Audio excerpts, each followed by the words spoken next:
Welcome to the Worthy to Lead podcast. I am your host, Kristiana Corona, and I'm so glad that you decided to join us today. Today, I am joined by one of my favorite people, Ginnie Plauché, and welcome to the show, Ginnie. Thank you. Before we dive in, I just want to give you a brief intro of who Ginnie is so that you know a little bit more about her. So, Ginnie is a professional and executive coach who focuses on leadership identity and intentional living, and she is based out of Central Texas. She holds an ICF credential as a certified coach and has earned a professional and executive coaching certification from the University of Texas, Dallas, which is where we met. She serves on the board of directors for the Texas Coaches Coalition and is an active member of her local ICF chapter. Ginnie is also a certified EQI 2.0 assessor and interpreter, and we will get into the depths of what all of that means in just a moment. She provides 360-degree assessments, leadership assessments, and group assessments for her clients to uncover the dimensions of emotional intelligence that make up their leadership style.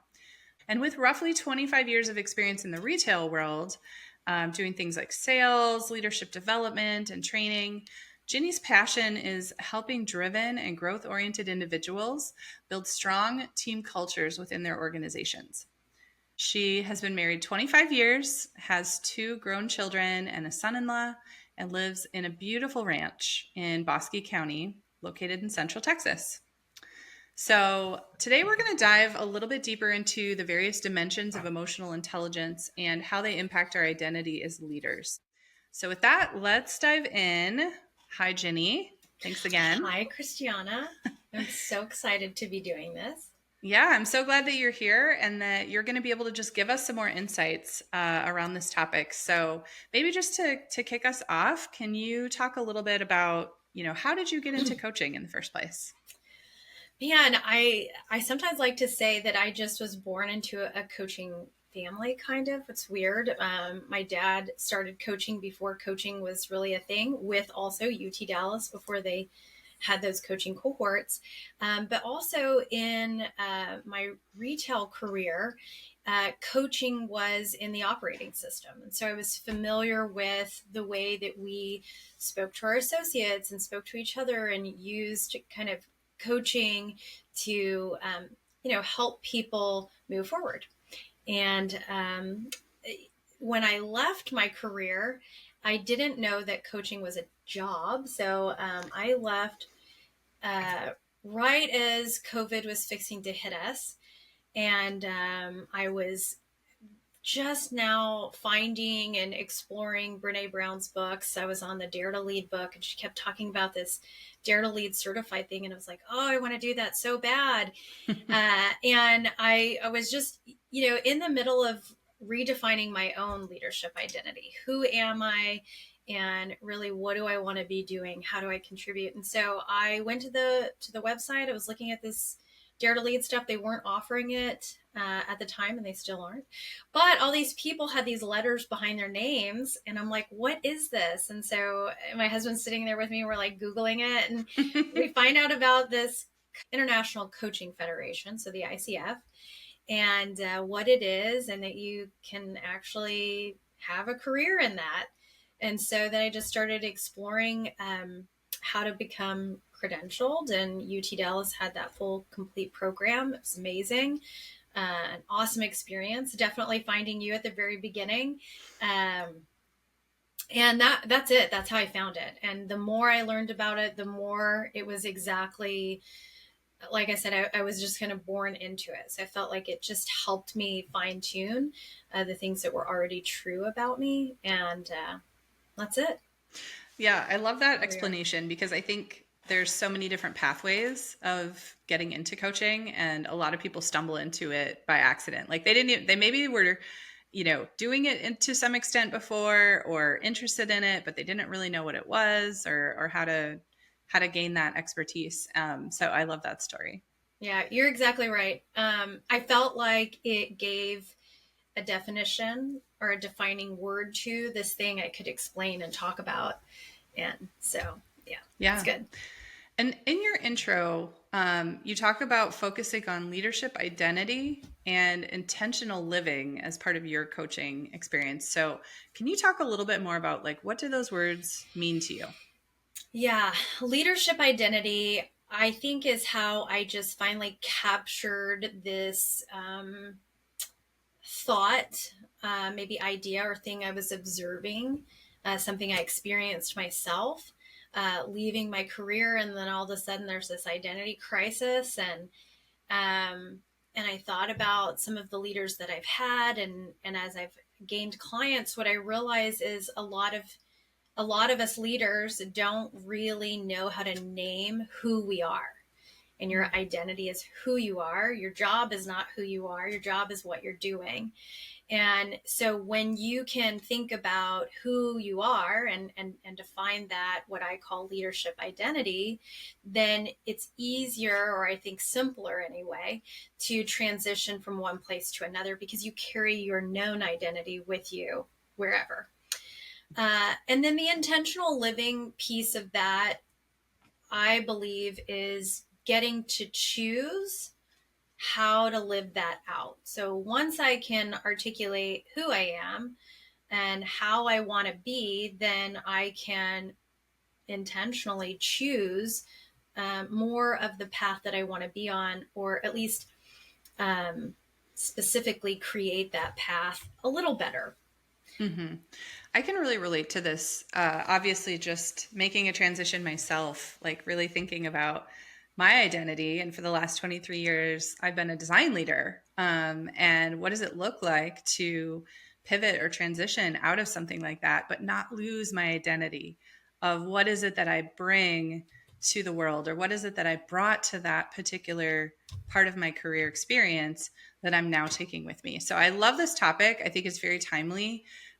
Personally, just reflecting on my journey and like getting more into coaching full time, and maybe closing one chapter of specific leadership experience, but transitioning that knowledge and transitioning what I have learned and what I've learned to love over the years, and figuring out what is the new path forward with that. So as you look around the clients that you work with, the people that you've met, like where do you see them needing this support? With the leadership identity, what I've seen with my clients, and I think it's married because who they are in the workplace and then who they are at home are, I think a lot of times people try to make those two different things, and when as we get into this emotional intelligence situation, part of the dimensions of leadership is authenticity. Well, if you're this person over here at work and you're a different person at home, that's not really very authentic. And there are common threads in those two duties that are my identity. They're just who I am. And Mm-hmm. so I think too, when leaders are unclear about who they are, it is harder for them to really lead people um, in a way that feels consistent and safe um, for the culture at large, or the team that they're leading. And so I think that's really how that identity piece comes along, because it's like you said, who you are as a design leader, and there's elements of who you are that is the same when you're being a mother, when you're being a Mm-hmm. wife, and when you don't stay true to those things in every place, um, Yeah. it gets really I could challenging. I can think of a very specific example, like the way that as a design leader you teach your team to show curiosity. You teach your team to not assume that you know the problem so well that you don't ask questions. And so, like we get in this rhythm of practicing, like going and doing research, going and talking to our users and figuring out what their pain points are and asking again and again and again to validate our understanding. And every time we learn something new, right? But then, are there other areas in life where I'm not showing that curiosity, where I'm not showing up and asking again and again and again, uh, to make sure that I'm understanding, but maybe I'm assuming that I know, right? Mm. Like, oh, I've asked once, and so I know, and I don't need to do that. but really it's a best practice that I should be carrying across everywhere within my life. And I think that's what I love about this topic is you may be thinking about it in just one dimension of your life, but like you said, there are so many other applications where you want to say, am I being true to that same thing in all of these different dimensions or all of these different scenarios that I'm living in, whether it be work or family or friends or, other goals. Yeah, I'd agree. And I think that identity piece directly connects to like those deep held values. And so some other things might change, your boundaries might change, your behaviors might change. You may even decide to entertain changing your beliefs about some Mm-hmm. things. But there's this core piece that's really that deep rooted value that's consistent uh, when we I know love that. that and honor it. Yeah. And so as we dig a little bit deeper into just like emotional intelligence as a theme, Mm-hmm. I feel like this has been thrown around everywhere, right? Like we all know the like general sense of like, oh, emotional intelligence. Yes, I need to, control my emotions, or I need to have empathy for other people, or things like that. And maybe we have a little bit of a limited definition of what we think emotional intelligence is. So I'm curious if you can just talk about like how you think about emotional intelligence compared to maybe the stereotype. Yes, I think a lot of what's out there is that emotional intelligence and feelings are the same thing, or the feelings and emotions are the same thing. And so I think the my favorite definition is in a book called The EQ Edge. And so emotional intelligence is the set of emotional and social skills that influence the way we perceive and express ourselves, develop and maintain social relationships, cope with challenges, and use emotional information in an effective and meaningful way. Uh, so those emotions or those feelings spark emotion that's telling us information. And then, so taking that to EQ is the tool that measures how well we use that emotional information in a meaningful and productive way. That makes sense. So what do you think like some of the myths about emotional intelligence are? Like anything that you hear frequently where you're like, not quite it. That's not actually true about emotional intelligence. I think what's true about emotional intelligence is people don't really know what it is.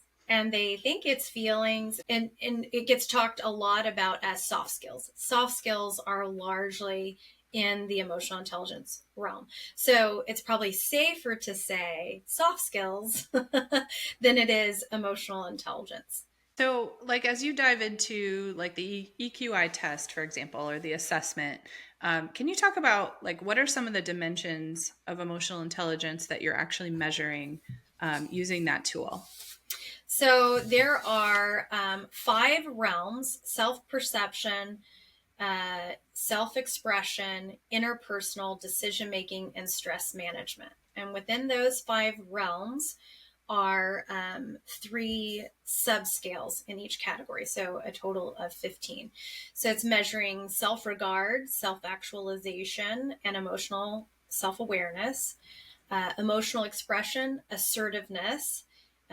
Different than aggression, independence, interpersonal relationships, empathy, social responsibility, problem solving, reality testing, impulse control, flexibility, stress tolerance, and optimism. So that was all of them, not a few, but Yeah, and I think what made me super intrigued because I did take this assessment with you and I went through it. There's way more in there than I thought.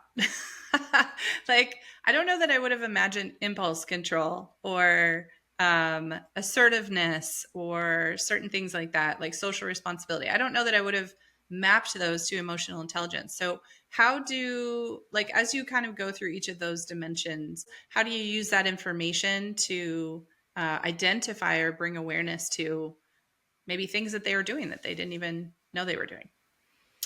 one recent example I can think of is one of my clients was struggling with one of her leaders.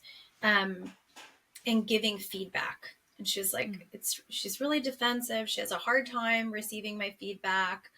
And I just can't seem to help her make movement. And so one of the considerations is that belongs in like the flexibility category or subscale.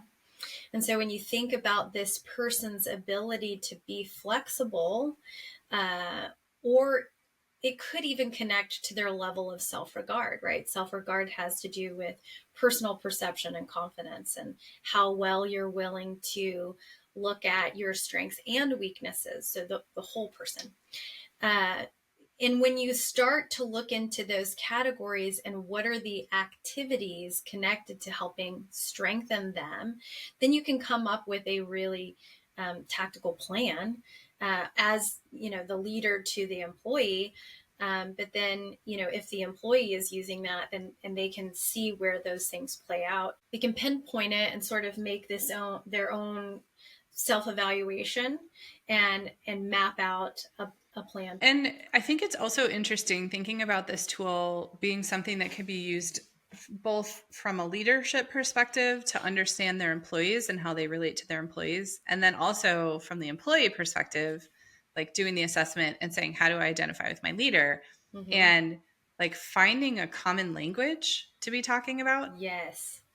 It was really good. I just recently did do a training for my client's team.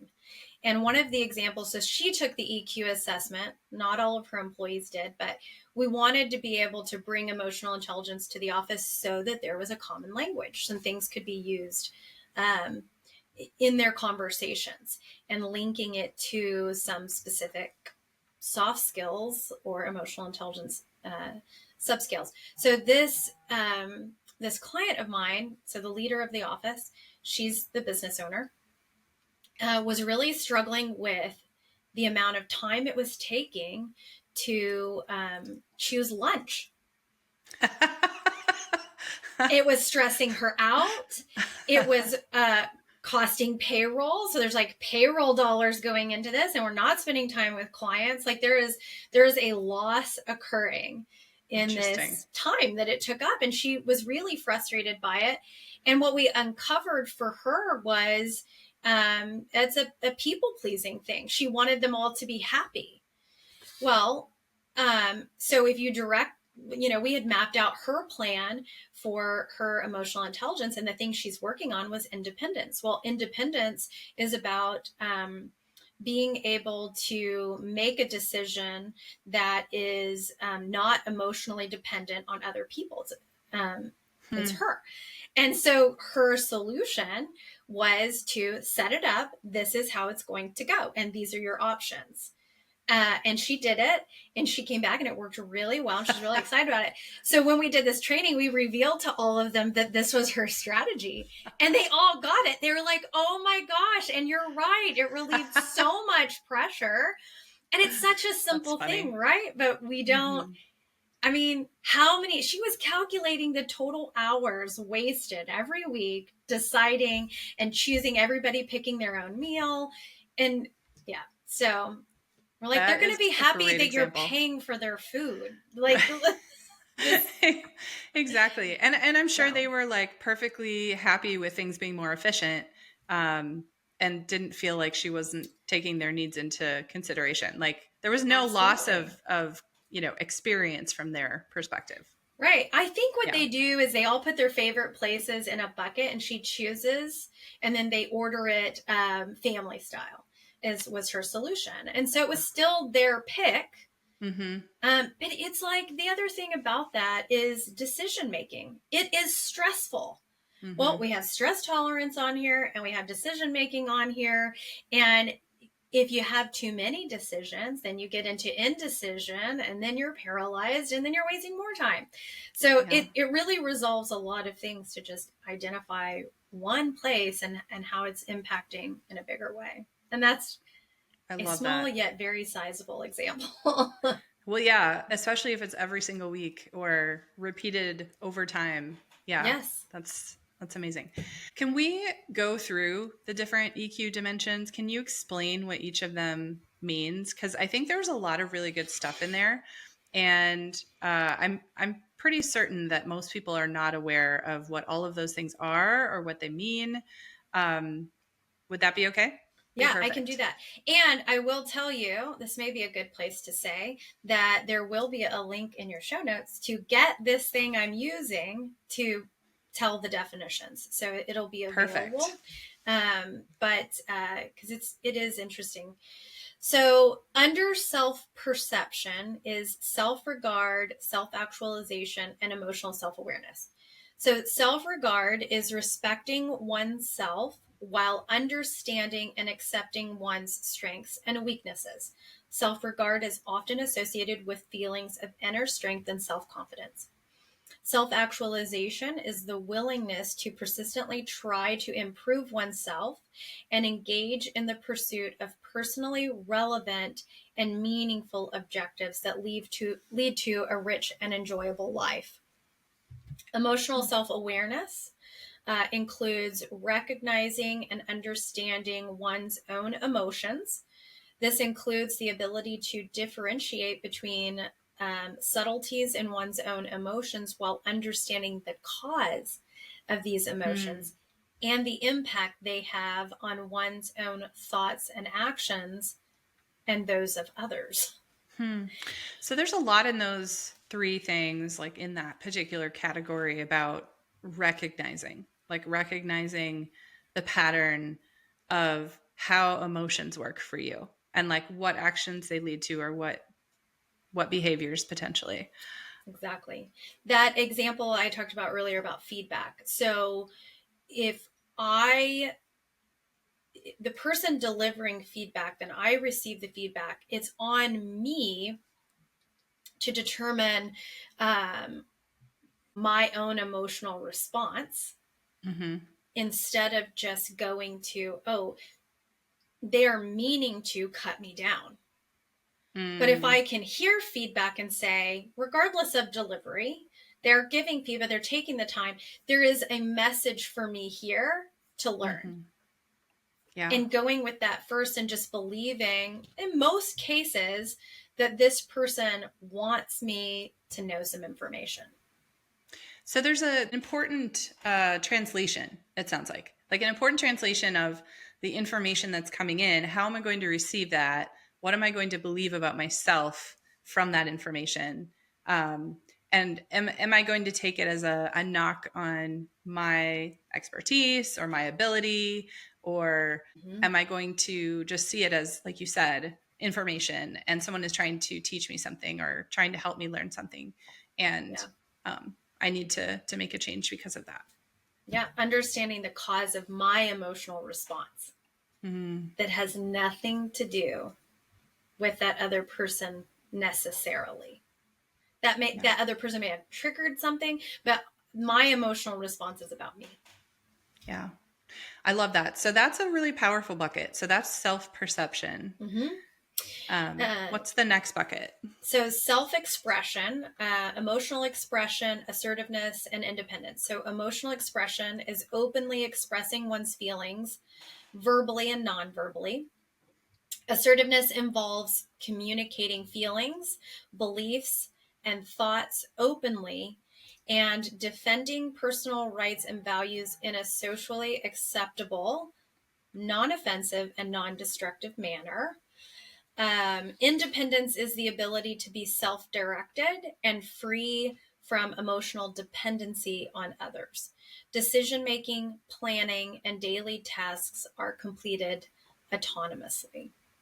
Hmm. So that's interesting because there's quite a range of things within self expression, right? From both how you express your emotion to how does that lead you to be assertive or not be assertive. And then I think you mentioned earlier, like being codependent on someone else or like being too dependent on people pleasing or what other people want. And so there's a sense of like, you know what the bounds are for self-expression, you know appropriate self-expression, like what is appropriate for this circumstance, um, in this type of a relationship that that means that I'm not going to be destroying that relationship. I'm going to be doing something that will affirm the relationship or at least not detract from it. And also that I can make those decisions on my own. Like Yes. that's an interesting span. Anything else about that bucket that like really stands out to you? Assertiveness really gets so confused with aggression. People think they're being assertive when they're really being aggressive. And one of the things that I've learned to differentiate between the two is that aggression is more like bullying. It means I win, you lose. And when you think about assertiveness, assertiveness means we both have a task to complete and we both have a give and take in it. It's, one of the examples that comes up in the EQ Edge book that I like to reference is this boss and his assistant. It's her, she's going somewhere for her anniversary, and this thing comes up that's pretty urgent that they need to get done. And so they have a conversation. And he says, I understand this is inconvenient for you. I know you're supposed to be going on this thing with your anniversary. Here's what we need to do. What's our strategy? She gives some input. He gives some input. If that can't happen that way, what's our backup plan? And she says, oh, well, the truth is our anniversary is actually not till next week. And so if I had to put it off, I could do that. And he says, and this would always be great if this could happen, right? But he says to her, great, I have a connection on tickets to this other thing. I'll get you those tickets in exchange for this. And whether that's exactly the reality of how it goes or not, the point is he's considerate of her and not demanding. He's not bullying her into completing this thing.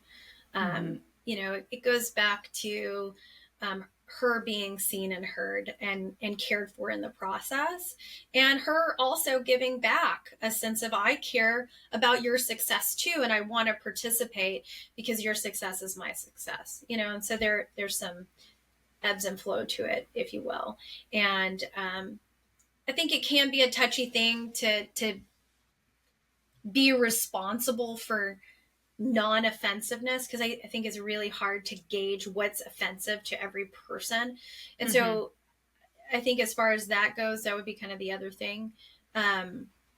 Doing your best to be curious, genuinely curious and open, like I said, considering both parties.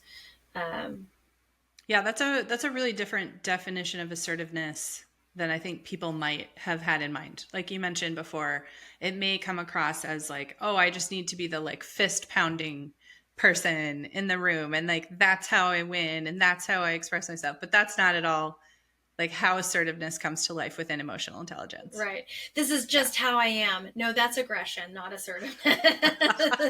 So I assume that like when you uncover things like that within an assessment, you can dive a little bit deeper to help people understand the difference or the nuance between how that shows up and whether that is serving them or not. Yes. And oftentimes that's a place where people want to grow. And they realize that they really aren't. I think that kind of links back to the leadership identity. If I understand who I am, I'm clear about what my values are, then I can be assertive in a way that's supportive of that versus aggression. Aggression is not that. It's a defense mechanism. And so they're not at odds. It's not like if you're assertive, you can't demonstrate emotional intelligence. They can coexist. They can be within this entire picture. It's just, it shows up a little bit differently, it sounds like. Yeah. Okay, so let's talk about interpersonal. Tell me more about that. Interpersonal. So we have interpersonal relationships, empathy, and social responsibility. Interpersonal relationships refers to the skills of developing and maintaining mutually satisfying relationships that are characterized by trust and compassion. Empathy is recognizing, understanding, and appreciating how other people feel. Empathy involves being able to articulate your understanding of another's perspective and behaving in a way that respects others' feelings. Social responsibility is willingly contributing to society, to one's social group, and generally to the welfare of others. Social responsibility involves accepting responsibility, having social consciousness, and showing concern for the greater community. Yeah. And as you know, this one is dear to my heart. When I went through the EQI assessment, this was a particular social responsibility in particular was a bucket that I was like grading myself very low on. And I had like all these ideas in my mind of, well, a truly social responsible person does this, like they're out volunteering, they're spending lots of hours doing stuff at their kids' school, they're part of their spiritual community, like active, like taking the lead, doing all of these things outside of their job and their family and their house. And that was like a really revealing and interesting conversation because it was completely my belief that I wasn't contributing. And yet, when we assessed that, right, and we looked at all the places that I was contributing through work or family or other things within my life, there were a lot of things I was not giving myself credit for. Yeah. And I found that to be really powerful because I was imagining like this checklist of all these other things I was going to have to start doing that I was failing in, right? And it was so helpful to go through that process of just reflecting like, okay, what are you doing? Where are you doing something with a certain intention? But really, there could also be this other benefit coming from that that could be benefiting your community or benefiting a larger group of people. And how do you recognize that? How do you celebrate that? How do you do more of that? And it can look like a lot of different things within your life. Yeah. So that one in particular was powerful for me. What else would you say about this category? I think I would think about empathy is not sympathy. Empathy Mm. is you before me, uh, in understanding the perception. So, recognizing you before I say anything about myself. It is really contributing to the other person being seen and heard the way they need to be seen and heard, not to the level that I need to do it. Interesting. So when you think about people who are maybe over indexing in, would you call it sympathy or like over indexing in empathy where they feel like they need to take the burden on for someone else? Yeah. Taking the burden on is really, I would put that in the people pleasing. There's something you're attempting to get out of that, some sort of recognition. Your identity is skewed. It's a value validation for Hmm. self. Mm-hmm. Empathy isn't about me. Hmm. Sympathy for sure, but overdoing it is about fulfilling a personal need I have Mm-hmm. to be validated. And that's a really interesting one. Like I feel like people could really dive deep into that and understand and recognize where maybe they're either not showing enough empathy or they're over indexing on empathy to the point that they're carrying the weight of everyone else around them. And I, coming from a team of high empaths, I have seen that happen for sure, where it's like, this thing isn't even happening to me, but yet I'm carrying the weight or the concern or the stress for someone else on behalf of them, but I don't even know if they're stressed out about it. Like I'm assuming these things and taking them onto myself before I even know necessarily whether that person needs that support or whether this is even a helpful exercise. It may just be something I'm doing to myself. Yeah, you're right. Yeah. And as you say that, what comes to my mind too is the whole thing we talked about earlier, a codependency. I'm not Mm-hmm. being independent when I'm overly exercising empathy or being an empath and taking on somebody else's something is not helpful to them. Yeah. That's definitely when you get into codependency and enabling, and you're just in the person's way of learning or growing through, or that important part of struggling that helps that person make their way through it. Yeah. So I love that. Okay. yeah. Super powerful. What's the Decision next category? making. We're on Decision decision making. making. Yeah. So we've got Perfect. problem solving, reality testing, and impulse control. So problem solving is the ability to find solutions to problems in a situation where emotions are involved. Problem solving includes the ability to understand how emotions impact decision making. Reality testing is the capacity to remain objective by seeing things as they really are. This capacity involves recognizing when emotions or personal bias can cause one to be less objective. Impulse control is the ability to resist or delay an impulse, drive, or temptation to act, and involves avoiding rash behaviors and decision making.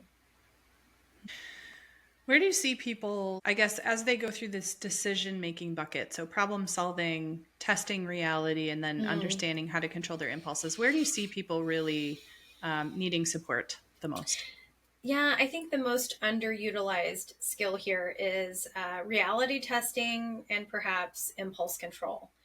Oftentimes, in relationships with other people, so and so does something, said something, gives the feedback, right? And I'm receiving the feedback, and I have an emotional response to the feedback. So I decide the person is mad at me with Hmm. no substantial evidence, or they don't want to be friends with me anymore, or they must really hate me. Like, oh, just lots of stuff that really probably our own level of emotional self-awareness or self-regard kind of gets in the way. And so then we don't reality test, and then rumination occurs. Like, that's kind of the extreme of that. And then we start treating the other person in such a way as though that's real, and Hmm. never checked in to ask, and then which leads to impulsive behavior in many cases. So, we block them, or we avoid them, or we, decide to be angry at them. And so now we have these feelings that are controlling our emotional response to that person. Hmm. So that's, That's super interesting. So, when you think about reality testing, are there certain ways that you encourage people to try to do that? well, in many cases, I just ask people to kind of fact check. Did they say this to you? What, what was specifically communicated, or what did they ask? An example. So in this training I was doing the other with this team, one of the girls was talking about how she had asked multiple times for help in some specific thing that she wanted, and now she had decided that they were just disrespecting her because they hadn't responded. And I said, well, what are some possibilities? And she thought, well, um, they could be really busy. Um, and another option was that she hadn't asked for it to be fulfilled in a specific time frame.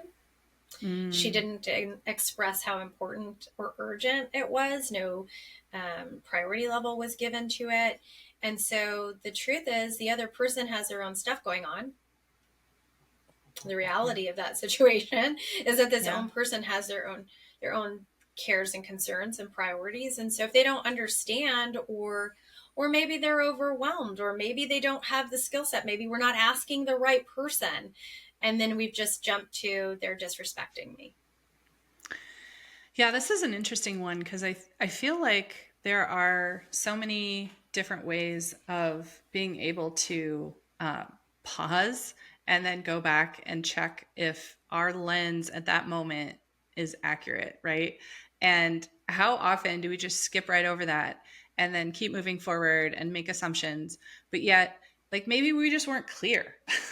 Maybe our ask wasn't clear, Like, I could probably go back and ask it a different way and be very specific and, put some sort of accountability to that in order to see, okay, is the other person, not understanding that that's what I needed, or whatever. But oftentimes we just rush right past it and make an assumption that, the other person doesn't want to do it, or yeah, they're not interested, or, whatever.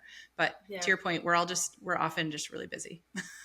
Well, and it's true. And I got this from my reading of Brene Brown's material that it is our nature to just fill in emptiness with negativity. Hmm. And so, because I know that, I mean, that is another reality check for me. I know I'm more than likely going to fill it in with the worst case scenario. Hmm. Um, and and if I'm feeling like, oh, I need to fix this, and oh, I need to do it, and then even for myself, I think, okay, well, hold on, let's go back to my self regard. What is my own self confidence issue in this situation? And what are my strengths, what are my weaknesses, and what do I want to do different here to grow my own skill set. And then that starts helping my own reality testing, and it grows my self-regard as well. We just fill it in with the most negative thing. We're on the last bucket now. Stress, Yes. stress management. Let's talk about stress Stress management. management, flexibility, stress tolerance, and optimism. Flexibility is adapting emotions, thoughts, and behaviors to unfamiliar, unpredictable, and dynamic circumstances or ideas. Stress tolerance involves coping with stressful and difficult situations and believing that one can manage or influence situations in a positive manner. Optimism is an indicator of one's positive attitude and outlook on life. It involves remaining hopeful and resilient despite occasional setbacks. Yeah. There's so much goodness in this bucket and so much work to do, to be Mm. honest. Like when we think about the situations that we deal with all the time, from a work perspective, from a life perspective, just the stressors that are out there. This in and of itself, like getting better at flexibility, getting better at how we handle stress, and then how we create a level of optimism about what's going on. Like I can imagine this just being a tenfold increase in happiness and fulfillment and purpose and everything if you can get those things right. Can you talk about just any examples or stories you've heard of people that have, increased in this area and like what it's done for them? Increase. I would say I can give my own example. So the first Great. time I took an assessment that was not this one, but flexibility was on it, and I scored low. It was like, no way that that's true. Um, and I was kind of sharing it with my sister because I thought, oh, well, I do stuff short notice and on a whim, and I thought that was flexibility. And so when I shared with my sister, I was like, yeah, I scored low on this flexibility, and she said, you're surprised? And I was like, okay, well, maybe not.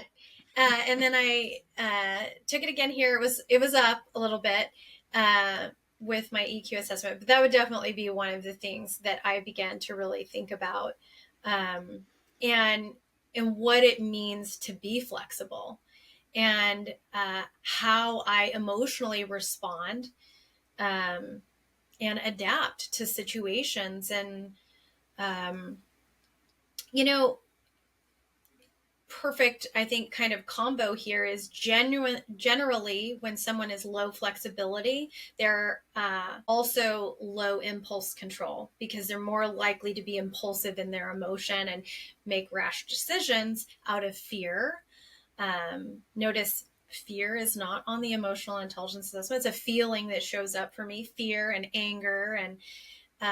And so by creating a way to put yourself into cooler feelings will help you make decisions through that so that you can be more flexible, I think. Mm. So there's a lot of connection points between these different buckets. Like you're drawing a lot of, well, if you're low in this area, you're likely low over here, or you're high over here and over here. Mm-hmm. Because they're very, they intersect, it sounds like. Yes. And, choosing one that's going to impact the others. Like I was thinking, if you can recognize or use the strength of your optimism to help you navigate increasing your use of flexibility, then you've used a higher to help improve another. So you don't, when you start looking at your assessment and deciding what to do, and it's not that you want to decrease use necessarily of any of them, but how do you use the strengths to pull the others up with you? Gotcha. So yeah, let's talk a little bit about like what does it look like to take this assessment? What can they expect? What happens after they take the assessment? Do you want to just talk through kind of what that looks like? Yes. So the general process is you get the EQI 2.0 assessment. You can choose the leadership assessment or what's called a workforce assessment. Most of what I do is going to be in that leadership category. Sometimes when people choose workforce, it's because they're afraid to own their leadership, especially if it's not in their title. Um, but they're really leaders and they find out that they're leaders. So, but in that leadership assessment, it gives you a graph. It's self-assessed, so it is how you perceive yourself to be, and then you can see the way you think about it. And then when you get the assessment back, you have an hour and a half debrief, just discussing it and kind of exploring through the ins and outs of the assessment. And the assessment has kind of a system that I'll help lay out. So these pages have the definitions and some examples of what you can do. And so once you look at the graph and figure out what your strengths and areas of opportunity are, you can narrow down on what you want to focus on. At the back of the report is this really neat SMART action plan. So you choose the areas of focus, you think about characteristics that you want to possess and how elevating these emotional intelligence areas will increase the way people see that characterization that you would like them to see, and put together very specific things, even as little as the example we talked about when it came to lunches. I also I definitely recommend and prefer for follow-up coaching sessions in regards to this, or if they're working with another coach, for sure, to continue. If they're serious about improving emotional intelligence, it is something you continue to talk about, focus on, exercise, create exercises. There's an ABCDE exercise that helps you kind of identify the core issue, reality test it. What are some facts? What do, things like that to work through it. So I would also just like call out that the workbook is really good. It's very comprehensive. You get not only like here are all the different dimensions and what they mean, but like you said, there's lots of examples. And I think there's a lot of really good prompts and questions that they have you think through to try and figure out before you start, action planning or whatever. And then I loved the process of the debrief, like sitting down with you, going through the report, figuring out like what surprised me and maybe what I was like, yep, I knew that I would see that on there. And like how to interpret it. Like where's there a belief in here that maybe isn't serving you? And what do you need to maybe adjust moving forward so that you can really live into that dimension? So I love that. The workbook is great. The action planning is great. And then, yeah, like you said, the follow-up is really important just because you're not going to fix it in one day, obviously. right.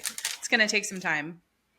That's true. Okay. So like, for example, when I went through it, you get these different dimensions and then they're sort of ranked within authenticity, coaching, insight, and innovation. And then they also had like derailers, like as a leader, Yes. these are going to be things where if you like don't get this under control, this may limit your ability as a leader. And so you need to like really focus on these specific things, which I thought was helpful.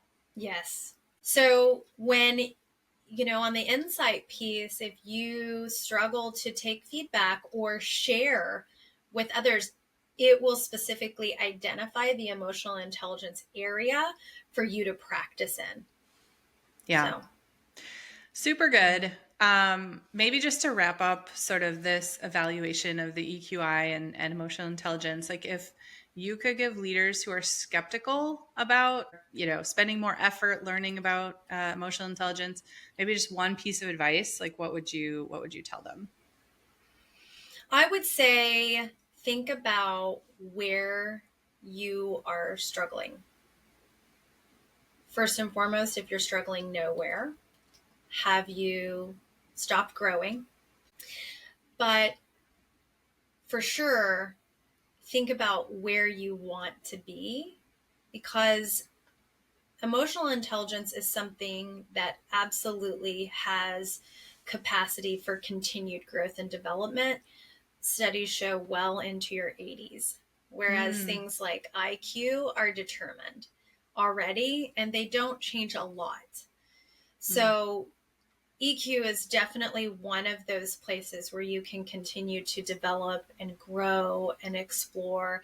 And so some of the places that are hard set, even in your personality, you can use emotional intelligence to help you soften or figure out how to be better received mm. and things like that. So, I love that there's like research done that they can continue to grow into their 80s. Like there's no excuse yes, then. There's really it no says excuse. it does start to taper off. So there's still hope. And then eventually we reverse back into just being, really cranky all the time and like I Yeah. want what I want. I don't care what anyone else says. No, I don't think that's true. This was awesome. Thank you so much for diving into this. I think it's a really, really interesting topic and one that not many people actually really know all the dimensions of. So I'm really glad we got to spend time going through that.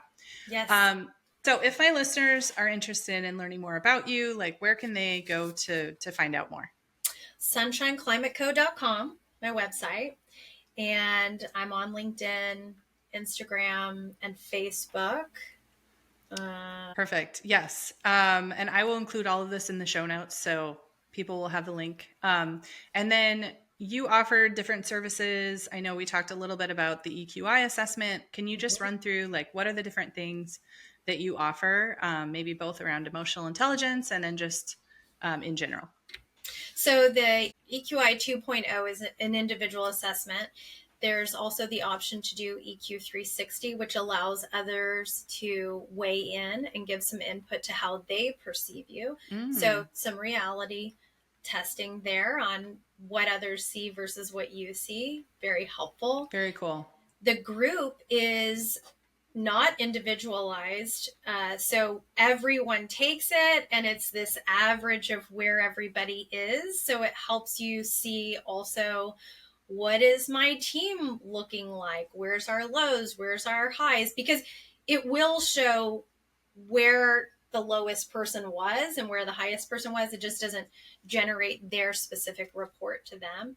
Hmm. Also, very helpful to narrow down what as a team we should be focusing on or could be focusing on to improve the culture, soft skills in general, communication definitely is connected to this, and adaptability really as we continue to change and grow and all of those things. I also do one-on-one coaching, so to continue to focus on these areas or other just specific areas where leaders want to spend some time on their identity, who and how they want to be, the intentional living piece of that, setting goals for themselves.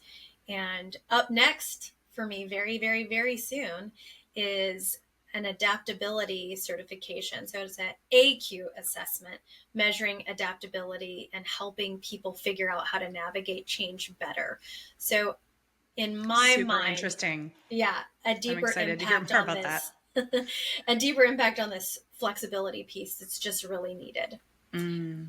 I think I read somewhere that we're going to experience more change in the next 10 years than we have in the last 100, which is mind blowing. So, I didn't know that was possible. Yeah, yeah, that's wild. yeah. So you do the assessments, the EQ assessments today. You're going to be offering the AQ assessments in the future. You do one-on-one coaching, and then you also do like some limited trainings as well. Is that right? Like emotional Yes, intelligence trainings. yes, emotional intelligence trainings, group trainings, and actually really exciting.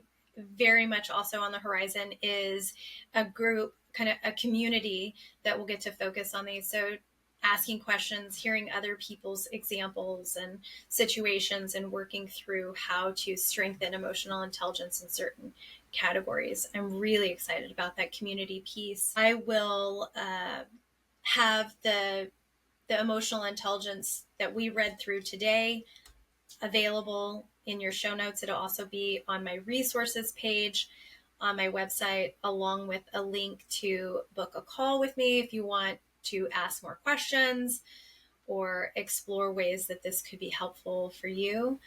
Those will be available. That's awesome. So again, free resource you guys could get access to in the show notes. And then Ginnie is graciously offering like a free consultation or a free call to learn more or to dive a little bit deeper into this topic. So thank you so much for doing that. It's been such a pleasure to have you on the show and to just talk about this topic more. I don't know if I did a good enough job of expressing like how important and interesting this was for me to go through in my process going through it. So I just want to again acknowledge this is a really, really helpful tool. And there is so much here that you may not know that's beneath the surface for yourself around your own emotional intelligence and areas that you can work through. So definitely take advantage of doing this at some point in your career, or doing it as part of a team, or doing a 360 version of this. I think you're going to learn a lot. So thank you, Ginnie. Thank Really you. appreciate you. I'm really grateful. Don't worry if you didn't catch all the details of our conversation and all of the links and the resources that we talked about, because I will be putting them in the show notes for this episode. And you can find those show notes at worthytoleadpodcast.com/14. If you're enjoying this podcast, don't forget to subscribe so that you get all the new episodes as I release them. You can subscribe at worthytoleadpodcast.com/subscribe. I wish you all a wonderful day and best wishes on your journey to being the worthy leaders I know you are. Bye for now.